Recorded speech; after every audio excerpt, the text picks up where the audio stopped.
আমাদের কতিপয় উচ্চাভিলাষী অপেশাদার কর্মকর্তার কারণে মানবাধিকারকে সর্বোচ্চ প্রাধান্য দেওয়া হয়, সেই নীতিমালা অনুসরণ না করা এবং কোনো কোনো ক্ষেত্রে মানবাধিকার লঙ্ঘন করা এবং নেতৃত্বের কর্মকৌশল গ্রহণে ব্যর্থতার কারণে আমাদের অনেক সহকর্মী আহত হয়েছেন, এমনকি অনেকে নিহত হয়েছেন।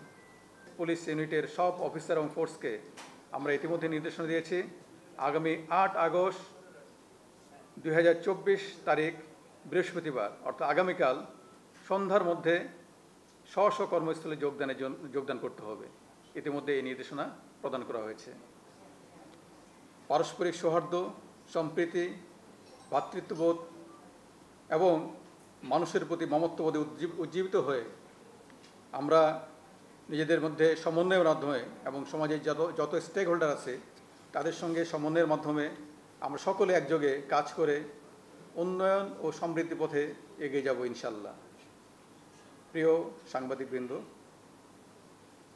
আমাদের কতিপয় উচ্চাভিলাষী অপেশাদার কর্মকর্তার কারণে এবং কর্মকৌশল প্রণয়নে বল প্রয়োগের যে আপনি জানেন যে স্বীকৃত নীতিমালা রয়েছে, ইউজ অফ ফোর্স, যেখানে মানবাধিকারকে সর্বোচ্চ প্রাধান্য দেওয়া হয়, সেই নীতিমালা অনুসরণ না করা এবং কোনো কোনো ক্ষেত্রে মানবাধিকার লঙ্ঘন করা এবং নেতৃত্বের কর্মকৌশল গ্রহণে ব্যর্থতার কারণে আমাদের অনেক সহকর্মী আহত হয়েছেন, এমনকি অনেকে নিহত হয়েছেন।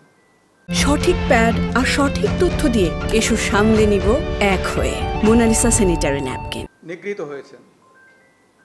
এই সন্ধিক্ষণে আমি সকল পুলিশ সদস্যকে আন্তরিকভাবে আহ্বান জানাই, আপনারা দেশ ও জাতির প্রয়োজনে শৃঙ্খলা বাহিনীর সদস্য হিসেবে নিজ নিজ দায়িত্ব পালনে আত্মনিয়োগ করুন।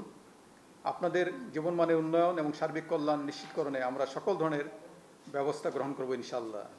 প্রিয় সাংবাদিকবৃন্দ, দেশের এই নব অধ্যায়ের সূচনা লগ্নে বৈষম্য বিরোধী ছাত্র আন্দোলনের নেতৃবৃন্দ, দেশপ্রেমিক সশস্ত্র বাহিনী, রাজনৈতিক নেতৃবৃন্দ, গণমাধ্যম, সুশীল সমাজ এবং দেশের সম্মানিত সকল নাগরিককে এবং অবশ্যই দেশের আপনাদের মতো দেশপ্রেমিক মিডিয়াকে তাদের আন্তরিক ভূমিকার জন্য বিশেষভাবে ধন্যবাদ জানাই। আমি বাংলাদেশ পুলিশের আইজিপি হিসেবে আমাদের পেশাগত দায়িত্ব পালনে সকলের আন্তরিক সহযোগিতা কামনা করছি।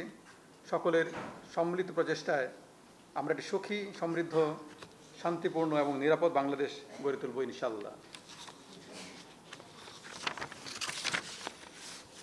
প্রিয় সাংবাদিক ভাই এবং বোনেরা, আমি আপনাদের মাধ্যমে সকল স্তরের পুলিশ সদস্যদের প্রতি ইতিমধ্যে কিছু নির্দেশনা প্রদান করেছি। তাদেরকে যারা সারা বাংলাদেশ জুড়ে বিভিন্ন ইউনিটে কর্মরত রয়েছে, এই নির্দেশনা আপনাদের মাধ্যমে আবারও ব্যাপক প্রচারের অনুরোধ জানাচ্ছি। যেমন আমাদের Rajarbagh police lines, public order management, POM, APBNs headquarter সহ অন্যান্য এপিবিএনস কার্যালয় সমূহ, সকল মেট্রোপলিটন এবং জেলা পুলিশ লাইন সহ সকল স্পেশালাইজড পুলিশ ইউনিটের সব অফিসার এবং ফোর্সকে আমরা ইতিমধ্যে নির্দেশনা দিয়েছি, আগামী 8 আগস্ট 2024 তারিখ বৃহস্পতিবার অর্থাৎ আগামীকাল সন্ধ্যার মধ্যে স্ব কর্মস্থলে যোগদান করতে হবে। ইতিমধ্যে এই নির্দেশনা প্রদান করা হয়েছে। মেট্রোপলিটন পুলিশ কমিশনার এবং জেলার পুলিশ সুপারগণ স্ব অধিক্ষেত্রের থানা এলাকায় জ্যেষ্ঠ নাগরিক, পেশাজীবী, ছাত্র প্রতিনিধি, রাজনৈতিক ও গণমাধ্যম ব্যক্তিবর্গের সমন্বয়ে নাগরিক নিরাপত্তা কমিটি গঠন করবেন। আমরা জনসাধারণের প্রতি আহ্বান জানাচ্ছি, বর্ণিত কমিটি থানা এবং থানা এলাকার নিরাপত্তা বিধানে আপৎকালীন সহায়ক ভূমিকা রাখবে এবং পরবর্তীতে এর চূড়ান্ত রূপরেখা আমরা প্রণয়ন করে সার্কুলেট করব।